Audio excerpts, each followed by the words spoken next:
Pile-poule. Dialogue pour le temps présent et pour les temps futurs. Une émission de Marc Wielinski, tous les dimanches de 13h à 14h sur RCJ. Où va notre monde? Comment mieux le comprendre? Que puis-je faire pour l'améliorer? Que m'est-il permis d'espérer?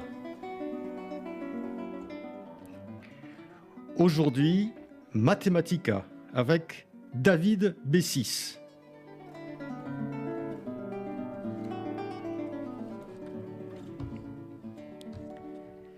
Si vous êtes ou si vous avez été nul en maths, ce livre est pour vous. Mathematica, une aventure au cœur de nous-mêmes, de David Bessis aux éditions du Seuil. Bonjour David. Bonjour. Voilà, c'est un livre qui transforme notre vision des mathématiques et qui transforme également, d'une certaine façon, notre vision de soi-même et notre vision du monde. Donc, je disais, si vous êtes nul en maths, parce que c'est vraiment une révélation, lorsqu'on lit votre livre, de se dire, mais oui, j'étais pas nul en maths, mais je me suis fait croire à moi-même que j'étais nul en maths, ou on m'a pas aidé à penser que je pouvais être bon en maths, alors que finalement, les mathématiques, on a l'impression qu'avec vous, c'est une des choses les plus simples du monde. Oui, une des thèses centrales du livre, c'est que les mathématiques ne sont pas vraiment enseignées, en fait. Elles sont gardées secrètes. C'est-à-dire ce qu'on enseigne, c'est une version extérieure des mathématiques, une version assez antipathique, des formules, des théorèmes, des pattes de mouche sur des feuilles de papier. Mais pour faire des maths, pour les aimer, pour les comprendre, il faut en fait faire un certain nombre de gestes dans sa tête, des gestes invisibles qui ne sont jamais enseignés, dont on ne parle jamais, mais qui sont le secret de la compréhension. Oui, c'est ça, c'est-à-dire que dans ce livre, vous nous livrez votre vision des mathématiques, votre accès aux mathématiques, qui n'a pas été d'ailleurs forcément très simple, puisque vous nous parlez, c'est très autobiographique, et j'ai oublié de dire qui vous étiez, je vais vous le dire tout de suite. Et donc vous êtes normalien, vous avez été professeur assistant à Yale, puis vous avez été chercheur au CNRS en mathématiques, donc vous êtes mathématicien, et vous dirigez actuellement une société dans le domaine de l'intelligence artificielle. Et on a l'impression, donc vous nous racontez votre accès aux mathématiques, et on a l'impression que voilà, vous avez envie de nous faire partager une vision qui est très très personnelle des mathématiques et je dois dire tout à fait éblouissante. Et en même temps, vous réglez un peu quelques comptes avec l'enseignement traditionnel des mathématiques. Oui, alors c'est une vision personnelle, mais si c'était que ma vision personnelle, ça n'aurait pas grand intérêt. Il se trouve que beaucoup de mathématiciens dans l'histoire ont écrit souvent à la fin de leur carrière des textes sur les mathématiques où ils disaient en fait cette même chose. Les mathématiques, c'est pas ce que vous croyez, c'est pas ce que vous avez retenu de l'école, c'est autre chose. C'est une expérience intuitive, sensuelle, personnelle, intime. C'est un enjeu physique. Cette histoire-là a été racontée, mais pour une raison qui méritera d'être creusée, en fait. Elle n'a jamais réellement émergé. On ne l'a jamais vraiment rendu public. Donc ce texte est le récit de mon aventure de mathématicien, mais aussi j'ai essayé d'être le porte-parole de toute cette tradition orale que les mathématiciens professionnels partagent entre eux, et parce qu'elle est tellement étrange, tellement éloignée de ce à quoi on s'attend, on n'a historiquement pas réussi à la rendre accessible au grand public. Oui. Et pourtant, c'est pas faute de l'avoir dit de la part des mathématiciens, parce que depuis, vous parlez de l'Antiquité, vous parlez d'Euclide, vous parlez de Descartes, vous parlez de tous ces grands mathématiciens, et puis après, d'accord, tous les mathématiciens jusqu'aux plus contemporains. Et c'est pas faute d'avoir dit non, les mathématiques, c'est pas ça. Les mathématiques, c'est une expérience d'intuition personnelle. On dirait aujourd'hui une espèce d'expérience de développement personnel. De développement, de méditation, une expérience spirituelle. Et c'est justement parce que ça faisait pas sérieux, en fait, qu'on n'a jamais réussi à entendre ce que ces mathématiciens ont écrit, ont décrit. Au-delà de ceux que je cite dans le livre, il y en a beaucoup d'autres. Poincaré qui parle du rôle de l'intuition. Tous les mathématiciens ont raconté une expérience qui était trop belle pour être vraie. Était une expérience qui semblait être de la magie noire, semblait être totalement fumeuse. D'ailleurs, un des thèmes frappants qui revient chez plusieurs des auteurs que je cite, depuis Descartes jusqu'à Grothendieck en passant par Einstein, ils disent tous, par exemple, je ne suis pas plus intelligent que les autres, c'est juste que je m'y prends différemment. Et ça, on a refusé de le croire parce qu'on avait ce fantasme, ce mythe d'une intelligence magique, innée, c'était des génies. Et à partir du moment où on les qualifiait de génies, on arrêtait d'écouter ce qu'ils disaient. On ne voulait pas croire l'histoire qu'ils racontaient, qui était que réellement, ils avaient découvert une manière secrète d'utiliser leur cerveau, d'utiliser leur pensée, d'utiliser leur imagination, et que c'est cette manière-là qui les a amenés là où ils sont allés. Alors, vous utilisez une image qui est celle du sport et celle d'un sauteur de haut niveau qui s'appelle Fosbury. Dick Fosbury, l'inventeur de Dick Fosbury. Richard Fosbury, surnommé Dick. Voilà, qui a, pour ceux qui connaissent un petit peu le saut en hauteur, qui a inventé dans les années 60, je crois, une technique qui s'appelle le Fosbury Flop, où on saute en présentant son dos en gros à la corde. Et vous dites que ce type-là, et ça donne une image, on va revenir après sur les mathématiques, mais ça donne une image sur les mathématiques, que finalement ce type est parti à trouver un truc que personne n'avait jamais vu. Il n'était pas spécialement doué au départ pour le sport, ni pour... Ouais, c'est drôle parce que cette histoire de Fosbury, c'est une histoire que j'ai retenue de l'enfance. On m'avait dit, un jour, il y a un type qui a appris à sauter différemment. Il a inventé une nouvelle manière de sauter. Et avec cette manière de sauter, on peut sauter beaucoup plus haut. Et ça m'a toujours semblé proche de la création intellectuelle. Un type qui invente une nouvelle façon d'utiliser son corps. Et effectivement, l'histoire de Fosbury, quand il le raconte lui, il dit qu'en fait, il s'était inscrit... donc c'était un Américain, il faisait beaucoup de sport pendant ses études, et il s'était inscrit en section dans l'équipe de saut en hauteur. Et il n'arrivait pas à sauter à la même hauteur que les autres avec les techniques traditionnelles. Il n'y arrivait pas. Du coup, il s'est dit, je vais essayer de faire différemment. Et il s'est mis à l'écoute de son corps. Il a essayé d'explorer des manières différentes de positionner son corps. Alors c'était intéressant parce que c'était avant l'invention avant la banalisation de la vidéo, donc il a travaillé ça en aveugle de l'intérieur de son corps, sans savoir exactement ce qu'il faisait. Il mémorisait les perceptions, et graduellement, il s'est rendu compte qu'il arrivait à sauter plus haut. Ça a été une révélation. Il y a un jour où il a changé un truc, il a gagné 15 cm d'un coup. Il s'est dit, il faut que je creuse. Et tout le monde lui disait, non, saute pas comme ça. À partir du moment où il s'est mis à sauter mieux que les autres, les gens lui ont dit, apprends à sauter avec la bonne méthode maintenant. Il disait, non, écoutez, c'est peut-être la bonne méthode pour les autres, mais pas pour moi. Et je trouve que c'est une métaphore parfaite pour comprendre ce qu'Einstein dit quand il dit je ne suis pas spécialement doué, je suis juste passionnément curieux. Ce qu'il veut dire par là, c'est qu'il s'y prend différemment et il fait quelque chose que nous avons tous le réflexe de rejeter. Fosbury, pour sauter en arrière, la tête la première, présenter son dos à la barre, il faut arriver à désamorcer une peur, parce que personne n'a envie de sauter la tête la première en arrière, en fait. On ne peut pas faire ça. Mais c'est le seul qui a compris qu'il y avait un matelas derrière, Alors, en fait. Il se trouve que que son invention du saut en Fosbury a suivi de quelques années les progrès dans la technologie des matelas. Avant, il y avait des matelas qui étaient beaucoup moins épais. Les matelas avaient progressé. Et au tout début, il s'est fait assez mal d'ailleurs, quand même, plusieurs fois. Il dit qu'il s'est pas mal abîmé le dos. D'ailleurs, il a arrêté sa carrière très vite après avoir gagné la médaille d'or aux Jeux Olympiques.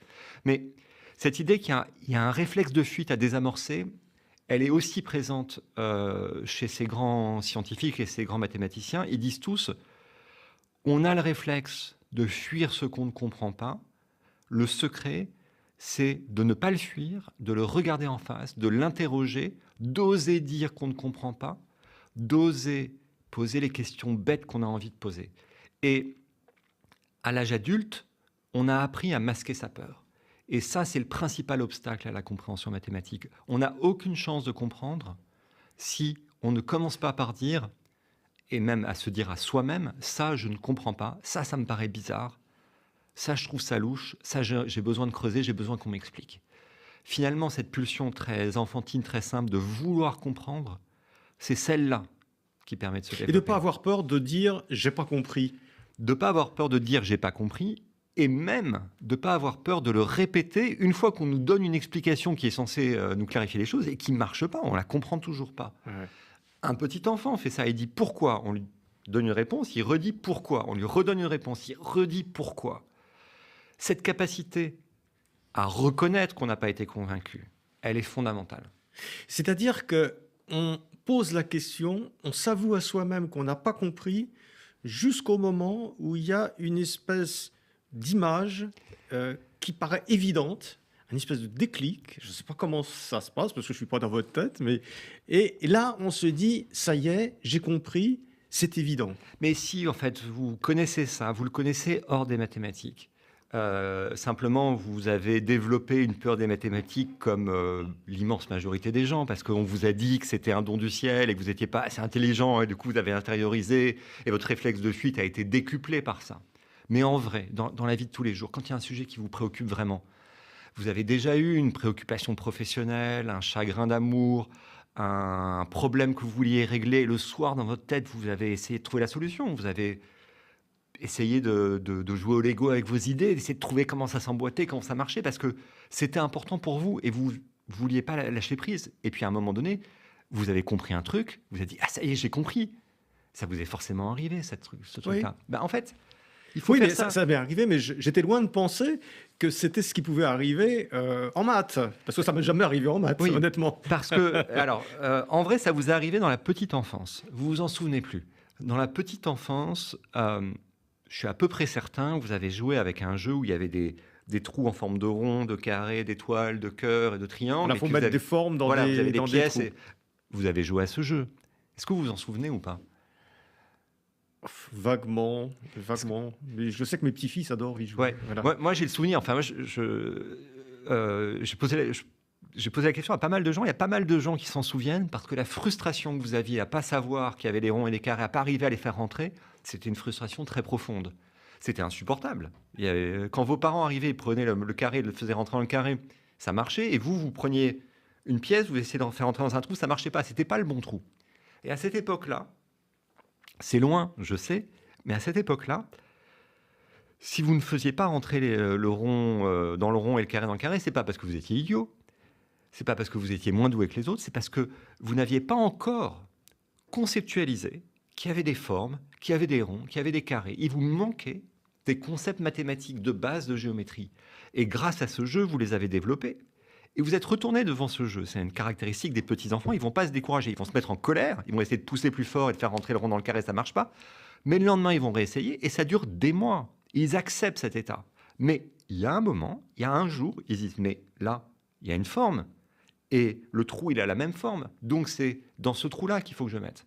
Et ça, c'est une épiphanie mathématique. C'est ça, la compréhension mathématique. C'est littéralement, par l'insistance et par le questionnement, devenir capable de voir des structures dans le monde qui, jusqu'alors, vous étaient cachées. Et quand vous les voyez, c'est génial. Vous avez un bonheur intense. Et c'est probablement pour ça que vos petits-enfants jouent à ce jeu. C'est parce que, finalement, de parents, de père en fils, de mère en fille, etc., ce jeu est partagé depuis l'histoire de l'humanité. Parce que ce moment-là est un grand moment. Et on veut le faire vivre aux enfants. Alors, c'est d'autant plus, David Lucy, c'est d'autant plus spectaculaire, ce jeu des formes. C'est que j'ai observé un petit peu comment ils faisaient, et ils n'y arrivent pas. Et puis, au moment où ils y arrivent, il y a une espèce de déclic, et voilà, ils y arrivent à tous les coups après. C'est-à-dire qu'il y a comme si quelque chose était apparu d'un seul coup, qu'ils avaient vu ce qu'ils ne voyaient pas avant. Voilà, mais c'est l'expérience de la compréhension mathématique, et c'est comme le vélo. Une fois qu'on a compris un concept, on le comprend pour toujours. Une fois qu'on sait faire du vélo, on sait faire du vélo pour toujours. Cette expérience-là est l'un des plus grands plaisirs de la vie. On le vit tous dans la petite enfance, et ça fait partie de ce qui rend les enfants joyeux. Et les mathématiciens continuent de le vivre. Mais vous voyez tout de suite le problème pour raconter cette histoire. historiquement, parce que ça paraît très bizarre d'essayer de dire il y avait un truc, je ne le voyais pas, et puis il a surgi dans ma tête. J'ai vu les ronds, j'ai vu les carrés, j'ai vu les triangles. À propos des ronds, des carrés, des triangles que tout le monde voit, on peut le dire. À propos des structures mathématiques très abstraites qui sont réservées à un tout petit nombre d'humains sur Terre, c'est très difficile de raconter que vous avez eu l'expérience de comprendre quelque chose qui était invisible jusque-là, de le voir, et que ça vous a augmenté, ça vous a rendu plus puissant.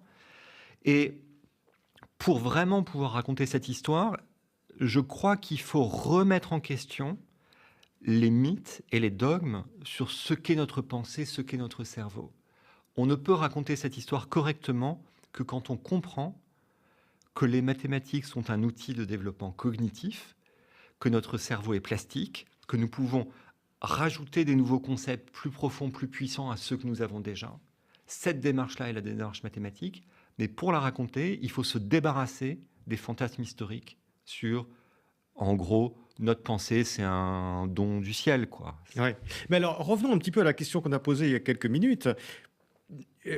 Pourquoi est-ce que les mathématiciens nous disent ça depuis longtemps, David Bessis, on va parler de Descartes, peut-être Descartes, Einstein, enfin, ils nous disent tous, voilà, il y a eu ce type de révélation, d'expérience, d'illumination, je dirais, enfin, c'est probablement pas les bons termes, et on les écoute pas et on continue à faire des sciences ou en tout cas des mathématiques en disant bah voilà, je vous ai parlé de ça, les espaces vectoriels, les machins, et voilà comment on calcule. Et est-ce que vous avez lu votre cours en précédent? Vous dites d'ailleurs que les cours de maths, faut pas écouter les cours de maths, quoi. Il faut les écouter, mais de manière active. Il faut les écouter comme une opportunité de tester ce qu'on comprend, de tester ce qu'on ne comprend pas. Une bonne technique pour les cours de maths, par exemple, c'est d'essayer de prédire ce que le prof va dire.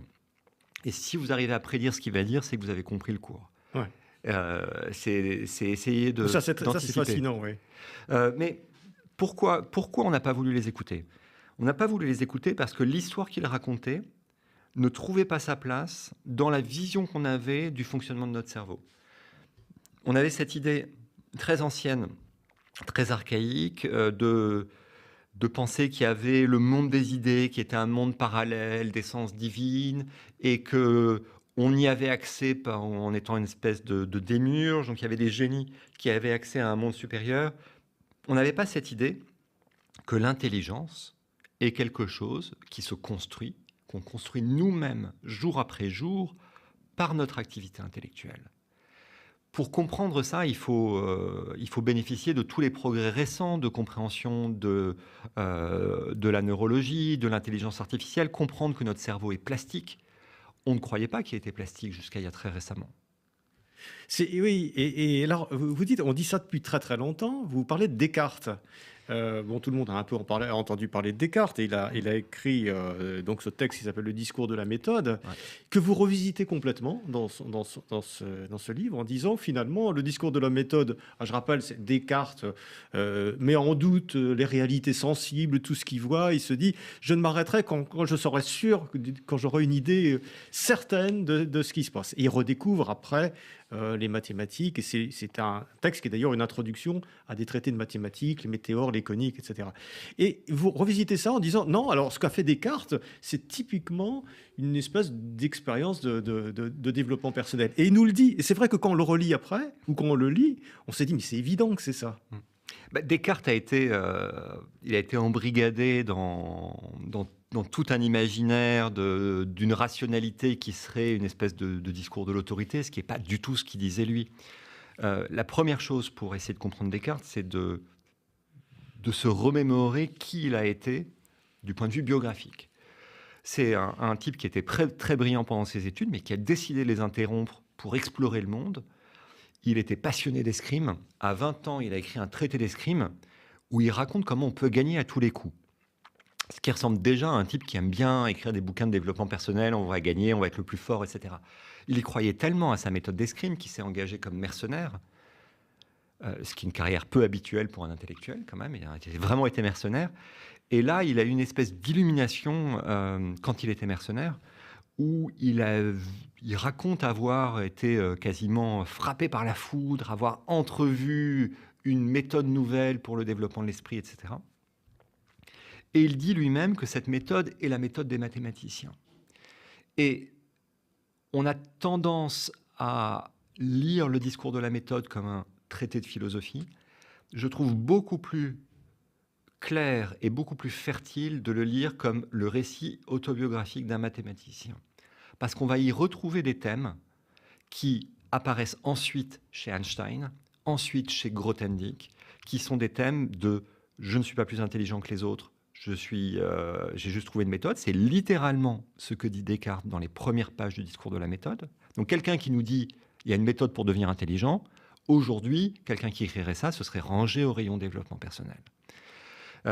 Ensuite, il décrit cette méthode. Cette méthode, si on regarde vraiment ce qu'elle dit, non pas d'un point de vue abstrait, métaphysique, mais d'un point de vue très concret, c'est une méthode d'imagination. Le doute, par exemple.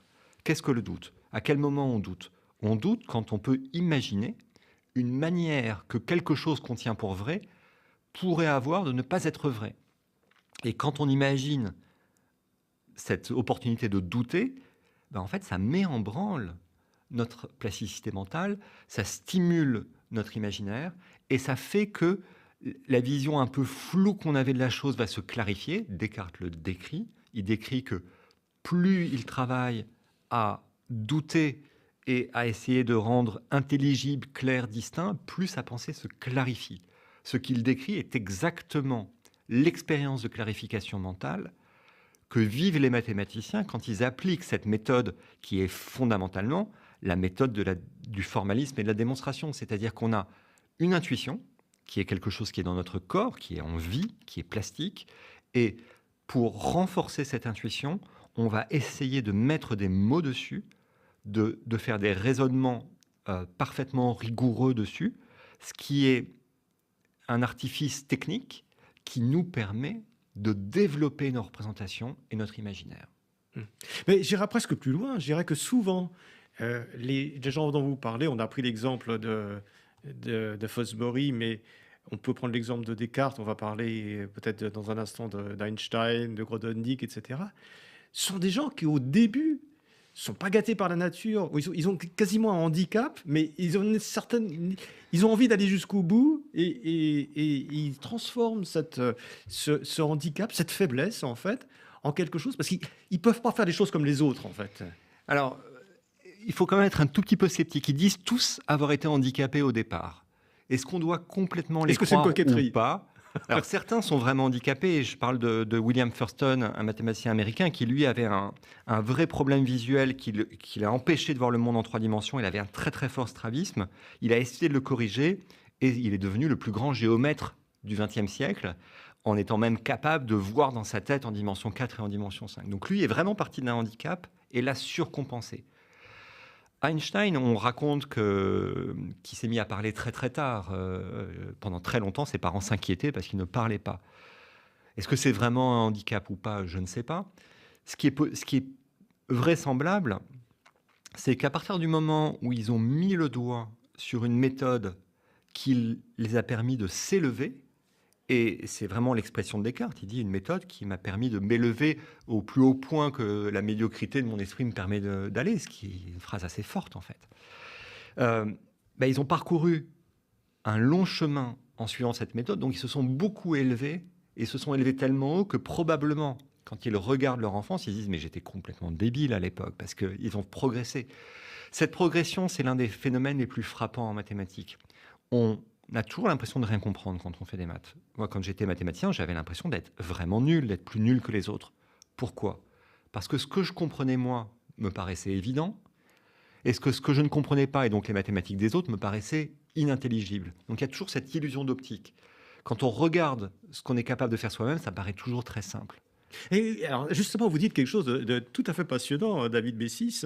C'est que vous dites justement, quand on pense à quelque chose et que c'est trop simple, notre réflexe, c'est de se dire c'est trop bête, c'est trop simple, ça doit pas être ça. Donc on a un réflexe d'aller vers les trucs compliqués que là on comprend pas très bien en se disant là il y a des trucs à comprendre parce que là ça peut pas être ça, c'est trop évident. Oui, et pourtant parfois c'est ça. Et pourtant je suis sûr que vous êtes convaincu de n'avoir pas beaucoup d'intuition mathématique. Oui. Et vous en avez... Enfin, j'ai lu votre livre maintenant. Et voilà. Donc l'exemple... J'en suis pas si sûr. Qu'est-ce que c'est que l'intuition mathématique? Ça paraît un truc tellement effrayant. On se dit, il n'y a que les grands mathématiciens qui en ont. Mais si je vous dis imaginez un cercle, vous arrivez à l'imaginer. Ouais. Et si je vous dis, est-ce qu'une droite peut couper un cercle en 3 points? Non. Ça vous paraît évident, Ouais. même si vous ne savez pas complètement l'expliquer avec des mots. Ouais. Bah ça, c'est un énoncé mathématique qui vous paraît évident de manière intuitive. Donc c'est bien que vous avez une intuition mathématique. Oui, mais Et ça, je ne pourrais pas le démontrer. Alors, vous pouvez apprendre, et ça, c'est ce qu'on apprend quand on fait des mathématiques, apprendre à mettre des mots. Vous avez eu une espèce de dessin animé dans votre tête qui vous a convaincu. C'est ça qui s'est passé, en fait. Oui, tout à fait. C'est un peu magique, déjà. Vous vous rendez compte qu'il y a bien un truc qui se passe physiologiquement dans votre tête. Vous êtes capable de voir des choses qui sont abstraites, en fait. Et vous êtes capable de raisonner sans langage, de manière visuelle, sur des choses abstraites. Ben, cette capacité, c'est celle-là que vous allez faire grandir par la pratique mathématique, où vous allez apprendre à traduire vos images mentales en mots, et vous allez apprendre, vice-versa, à partir d'un énoncé sous forme de mots et de définitions formelles, et à essayer de fabriquer des images mentales qui correspondent. Et la pratique mathématique, c'est un aller-retour entre ces images et ces mots. Mettre en mots, c'est la seule façon de partager. Le petit dessin animé que vous avez eu dans votre tête qui vous a convaincu qu'une droite ne pouvait pas couper un cercle en 3 points, il vous a convaincu vous. Mais si vous voulez me convaincre moi et que moi j'y crois pas, il va falloir que vous mettiez des mots dessus. Et il va aussi vous permettre, mettre en mots, va aussi vous permettre de clarifier les idées qu'il y a dans votre tête. Et donc, il y a toujours ces 2 phases des mathématiques. Il y a la phase avec des mots. Et ça, si vous essayez de rédiger par écrit le petit dessin animé qui vous a convaincu qu'une droite ne pouvait pas couper un cercle en 3 points, ça va faire une démonstration mathématique indigeste, moche, difficile à lire, parce que le langage n'est pas très adapté pour décrire ce genre d'image. Mais derrière ça, vous avez, vous, votre compréhension intuitive qui est le sens que vous attribuez à ce que vous allez écrire. Et c'est dans ce va-et-vient que se jouent les mathématiques. Et là, on peut comprendre tout le malentendu qu'il y a dans une salle de classe. Dans une salle de classe, il y a un cours où on ne fait que la partie langagière des mathématiques. Parce que l'autre, elle est dans notre tête. On ne peut pas la partager directement. Ben finalement, il y a 2 types d'élèves dans la classe. Il y a ceux qui ont compris qu'en fait, ça se passait dans la tête et qu'il fallait faire des images et qu'il fallait jouer avec ces images et qui jouent au Lego dans leur tête, en fait. Et puis, il y a les autres à qui on ne l'a pas dit et qui ne l'ont pas compris d'eux-mêmes parce qu'ils ne se sont pas tombés dessus par accident. Et tant qu'on ne dit pas que ça se joue là, on ne donne pas une chance à ceux qui ne l'avaient pas remarqué d'essayer d'aller dans cette direction. Mais ça c'est très vrai. Moi je vais dire que j'ai un peu décroché en première. J'étais en première C, mais j'ai un peu décroché les mathématiques parce que j'arrivais pas à appliquer des formules. Notamment, je me souviens très bien, lorsqu'on faisait des équations à 2 inconnus, à 3 inconnus, des équations du 2e, 3e degré, on me faisait appliquer des formules, j'en étais complètement implacable. Alors, j'arrivais à trouver la solution à plus ou moins 5. Je trouvais, j'approchais de la solution sans savoir comment, mais j'arrivais pas à appliquer la formule. Alors, à un moment donné, j'ai arrêté parce que tout le monde savait appliquer les formules, moi, j'y arrivais pas. Oui, ben c'est sans doute que vous vous êtes dit que vous n'étiez pas capable à un certain endroit. Ouais. Parce que c'est ça qui fait que vous n'avez pas eu le courage d'aller voir vos camarades de classe en leur disant « je comprends rien, explique-moi ». Non. Exemple. Ouais. C'est très dur de faire ça. C'est l'un des secrets. Ni le prof. Oui. À un moment donné, on va le voir 1 fois, 2 fois, Oui. et puis après, on passe pour un idiot. Les profs de maths vivent tout ça. Ils voient très bien dans les yeux des enfants, des élèves. Ça vaut depuis la petite enfance jusqu'à l'université. Et quand on donne un cours, même en thèse, on voit très bien dans les yeux des étudiants ceux qui ont compris et ceux qui n'ont pas compris. Et on sait bien que souvent, ceux qui n'ont pas compris vont faire semblant de comprendre. Ils vont dire « oui, j'ai compris ». Mais en fait, ils n'ont pas du tout compris. On le voit. Et c'est dramatique parce qu'on sait que quand ils repartent, quand ils reviennent chez eux avec cette idée qu'ils n'ont pas compris et qu'ils n'ont pas osé dire qu'ils n'avaient pas compris, ils sont mal barrés. Parce que le seul moyen de comprendre, c'est de dire qu'on n'a pas compris. C'est ce qu'on doit apprendre pour devenir un bon chercheur en mathématiques. On doit apprendre à une conférence de maths, quand il y a quelqu'un qui fait un exposé sur un sujet, on n'y comprend généralement rien, on décroche au bout de 5 minutes, et ce n'est pas une blague, c'est vraiment ça. Si on veut comprendre, il faut prendre son courage à 2 mains, aller voir le conférencier après l'exposé et lui dire « écoute, j'ai rien compris. C'est ce qui vous est arrivé avec C'est un ce qui grand m'est arrivé. mathématicien. Alors, j'ai vécu ça des deux côtés. Un jour, je donnais un exposé de séminaire et il y avait Jean-Pierre Serre, qui est l'un des plus grands mathématiciens de cette époque, de ce temps contemporain, qui était dans la salle. Et j'ai vu qu'il écoutait. J'étais très intimidé, parce que c'est très intimidant d'avoir Jean-Pierre Serre dans la salle. Et à la fin de l'exposé, il est venu me voir. Il m'a dit, il faudra que vous me réexpliquiez tout, parce que j'ai rien compris. Et je me suis dit, mais pourquoi il fait ça? Qu'est-ce que ça veut dire? D'où ça sort jamais j'aurais le courage de faire un truc pareil. Il est littéralement, il n'a pas attendu une minute. L'exposé s'est terminé, il est allé me voir, il me dit, j'ai rien compris. J'avais parlé pendant 1 heure. Et vous étiez content de ce que vous aviez dit? J'étais content, j'avais l'impression d'avoir fait un exposé très clair, très simple. Je m'étais dit, est-ce qu'il s'ennuie? Peut-être parce que c'est trop facile pour lui. Et c'est lui, ce qui est marrant, c'est que dans la salle, il y avait plein d'autres gens, dont des mathématiciens moins connus et moins impressionnants que Serre, dont des étudiants en thèse, dont des élèves de l'école normale supérieure. Et le seul qui est venu pour me dire qu'il avait rien compris, c'est Serre, c'est pas les autres. Oui, mais ça s'explique. Parce que lui, il avait rien à prouver. Alors, il n'avait pas à prouver qu'il était un grand mathématicien. Il était quoi, médaille Fields, je sais rien. Médaille Fields, prix Abel, tout Voilà, ce que vous pouvez Abel, imaginer, tous les prix. Bon, voilà. Quel prix Nobel des mathématiques, prix Abel, Oui, je crois. oui. Donc, lui, il n'avait rien à prouver. Alors que les normaliens qui étaient en thèse, etc., ils avaient peur de passer pour des idiots. C'est ce que je me suis dit au début. Et en y réfléchissant, je me suis dit, il y a une autre hypothèse. Et si c'était parce que, au début, quand il était jeune, il avait pris cette habitude, il avait eu le courage de faire ça, qu'il était devenu si bon en maths. En gros, est-ce qu'il faisait ça parce que c'est le genre de choses qu'on a le droit de faire quand on est Jean-Pierre Serre? Ou est-ce qu'il faisait ça parce que c'est le genre de choses qui, quand on les fait, on devient Jean-Pierre Serre? Et là, je me suis dit, je vais essayer de faire pareil. En fait, je vais essayer de lui piquer sa méthode. En fait, je vais copier sur lui, je vais pirater son truc. Et quand la première occasion s'est présentée, j'ai essayé de faire pareil. J'étais moi-même à une conférence et j'ai pris un repas à côté d'un jeune mathématicien qui m'a expliqué son sujet de recherche.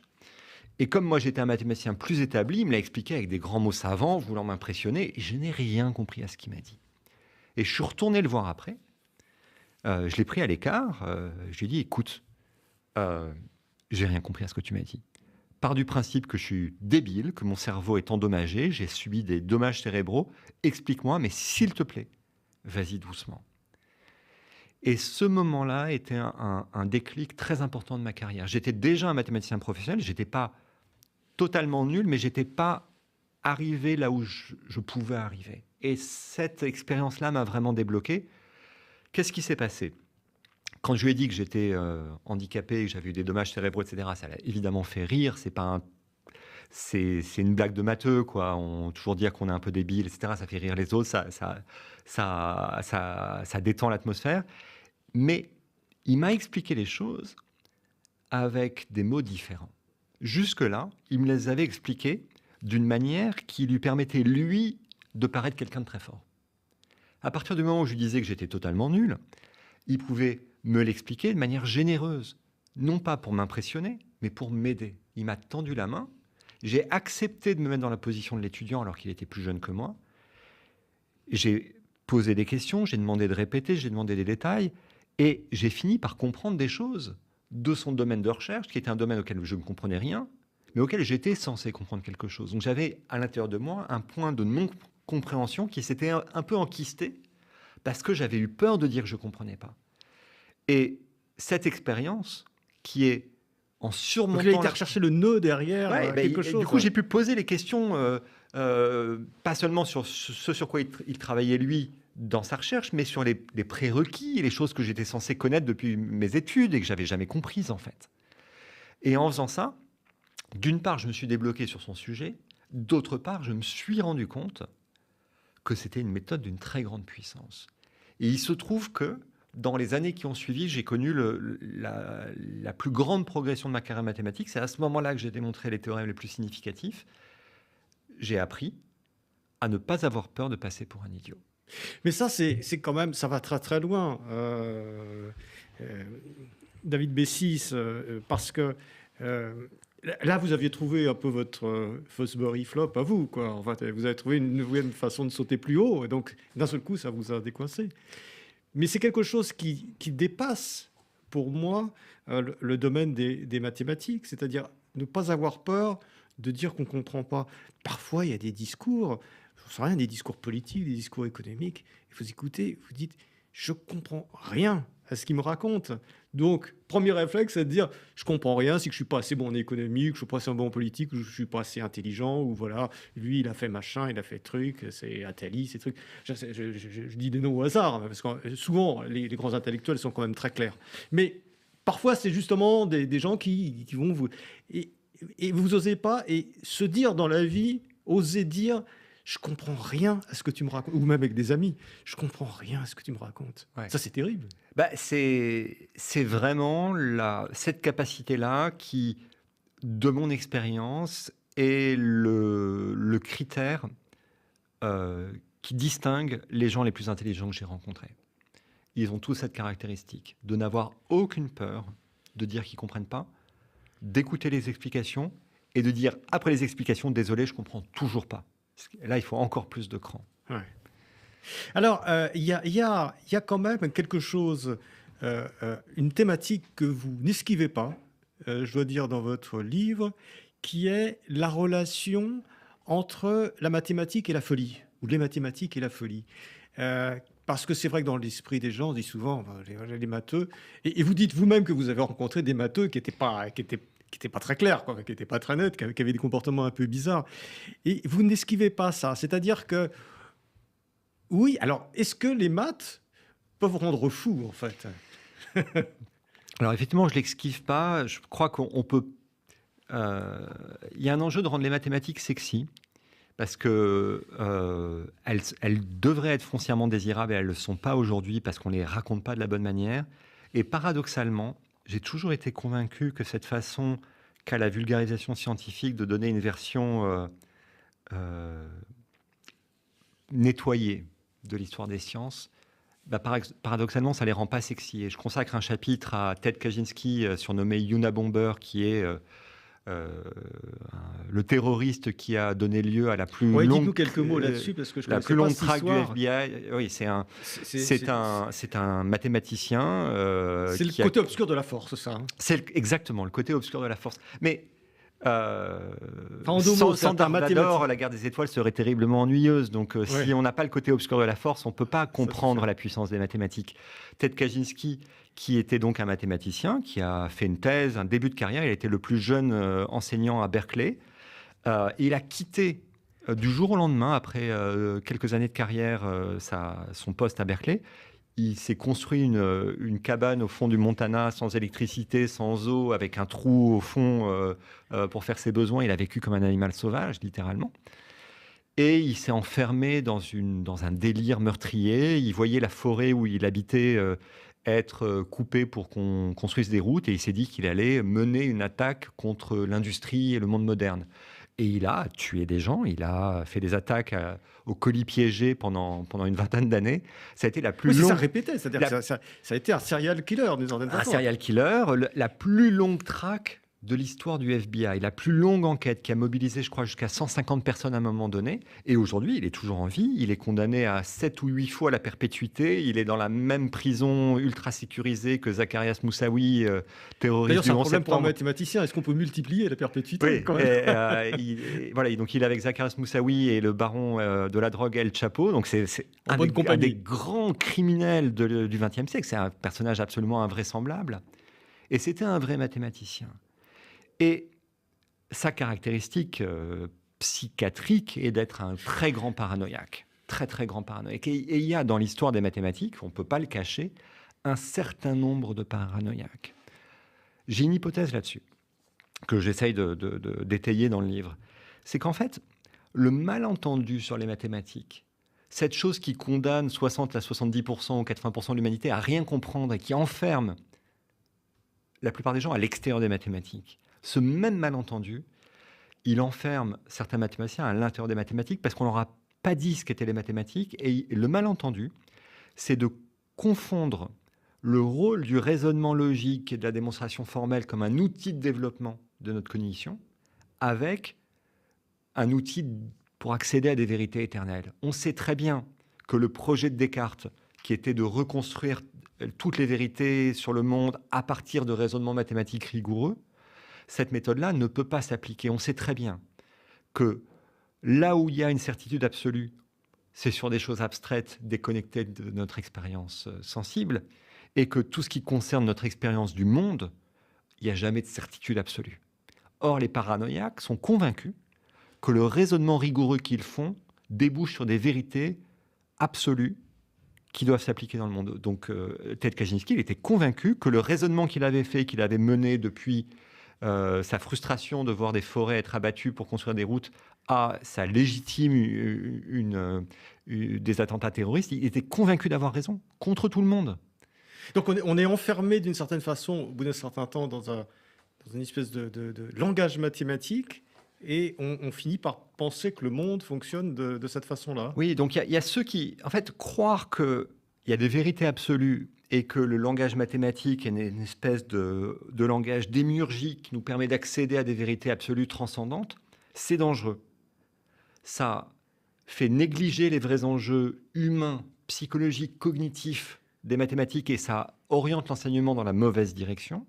C'est dangereux pour l'enseignement des mathématiques et c'est dangereux pour les mathématiciens eux-mêmes s'ils croient, s'ils sont convaincus de cette chose qui est fausse, qu'il y a des vérités éternelles sur le monde qu'on va découvrir par le raisonnement mathématique, ils peuvent succomber de manière assez facile à la paranoïa. Oui, mais alors, d'ailleurs, Descartes n'y a pas échappé, parce que sa théorie des animaux-machines, il a poussé d'une certaine... Il pensait que les animaux étaient des machines, enfin il le pensait, il en a déduit ça de tout son raisonnement, alors qu'il aurait suffi qu'il caresse un chien pendant quelques secondes pour sentir que ce n'était pas une machine.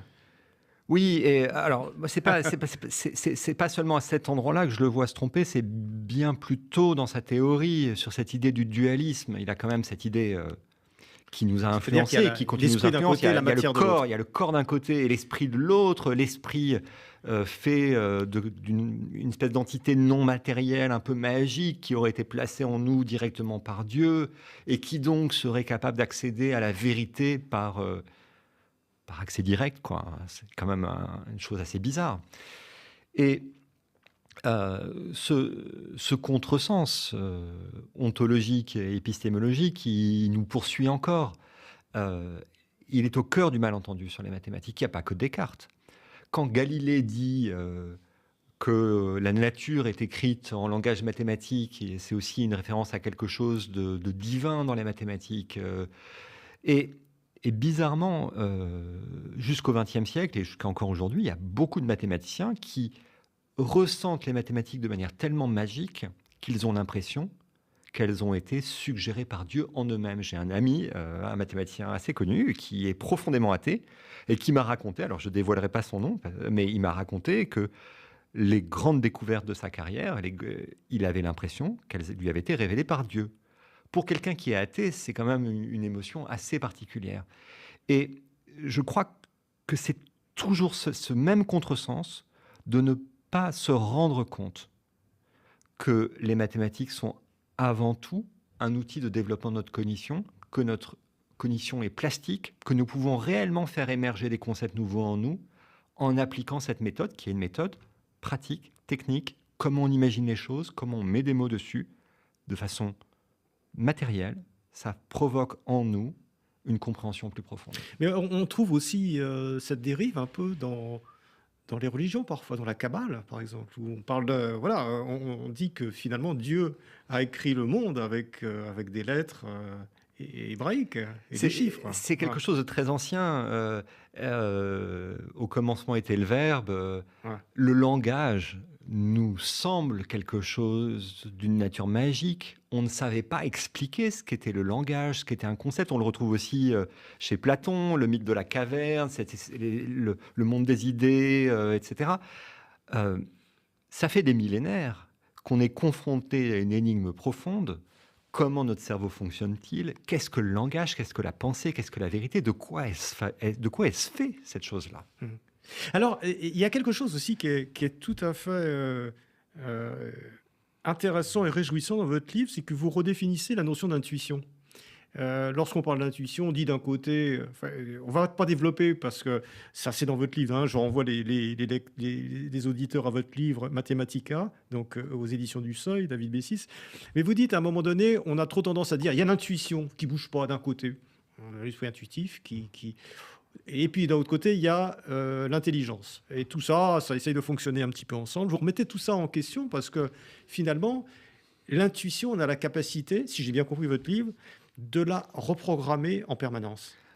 On a la capacité de la reprogrammer en permanence, qu'on le veuille ou non, elle évolue en permanence. Elle est façonnée par tout ce que vous observez du monde, par toutes les observations que vous faites, par toutes les pensées qui vous traversent, et elle se reconfigure en permanence. Et ça, c'est quelque chose qui n'a pas été assez dit. L'exemple le plus frappant que je donne, c'est celui de Daniel Kahneman, qui a eu le prix Nobel d'économie en 2002 pour sa théorie des biais cognitifs. Une théorie qui revient à dire, en gros, on a deux manières de penser. Une manière intuitive, qui est foncièrement fausse et auquel on ne peut rien changer, qui comporte des défauts de structure, et une manière rationnelle qu'on a la flemme de faire parce que c'est fatigant de faire des raisonnements, de faire des calculs, etc. Et en réalité, les exemples qu'il donne d'endroits où l'intuition est structurellement fausse sont des endroits où on peut, de manière très concrète, reprogrammer son intuition pour qu'elle cesse d'être fausse à cet endroit-là.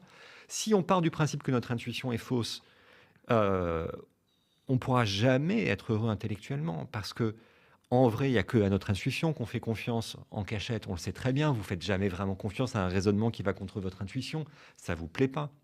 Donc, si vous pensez qu'il y a l'intuition bête, animale d'un côté et l'intelligence divine de l'autre côté, vous ne pouvez pas progresser, en fait. Ouais. David Bessis, on arrive, malheureusement, j'avais plein d'autres questions, mais on arrive un peu au terme de notre discussion. Hein. Je renvoie encore une fois les lecteurs à votre livre.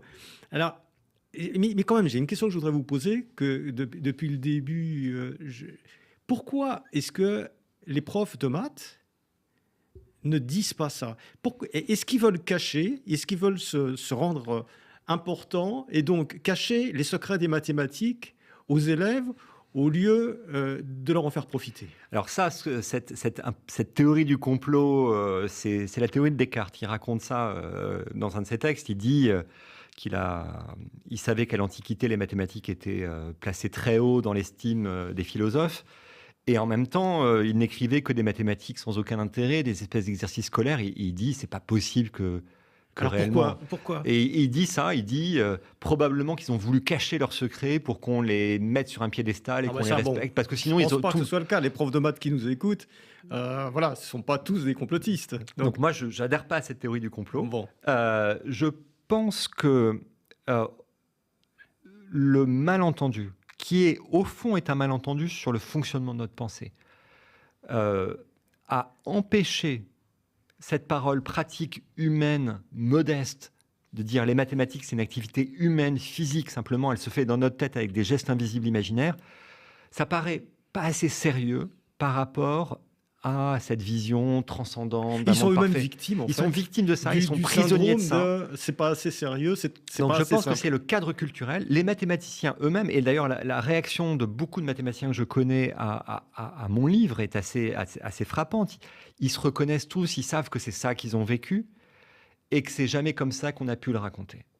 Et c'est tout l'enjeu du livre. Je crois qu'on a un blocage culturel. On ne veut pas croire à cette histoire parce qu'on part de principes faux sur le fonctionnement de notre esprit. Il faut commencer par faire cette petite révolution culturelle, accepter que notre pensée, notre langage ne sont pas des choses transcendantes, mais des activités physiques, des pratiques. C'est lié à notre essence animale, en fait.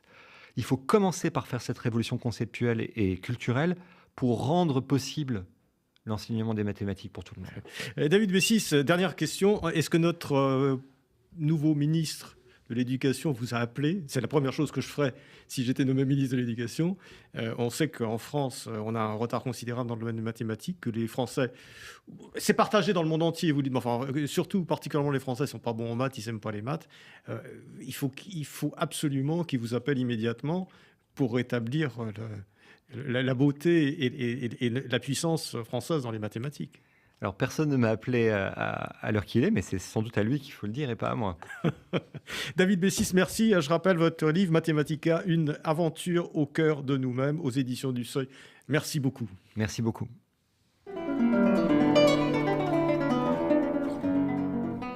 C'était Pile Poule, une émission de Marc Wielinski, que vous pouvez retrouver en podcast sur le site de Radio RCJ et sur les différentes plateformes, ainsi que sur YouTube. À dimanche prochain, 13h.